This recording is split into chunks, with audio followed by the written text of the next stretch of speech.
Hey everyone, welcome back to the channel. Today, we're tackling something a lot of us experience during fasting, stomach growls.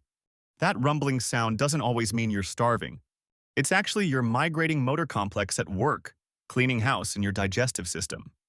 Fasting gives your gut a much-needed break and reset. Think of those noises as your gut's maintenance crew doing its job. Interestingly, those stomach sounds often indicate a healthy, functioning gut. It's not always a sign to immediately grab a snack. Understanding this makes fasting a lot less scary, right? Let me know in the comments if you've experienced this. Don't forget to like and subscribe for more health tips. Until next time, happy fasting.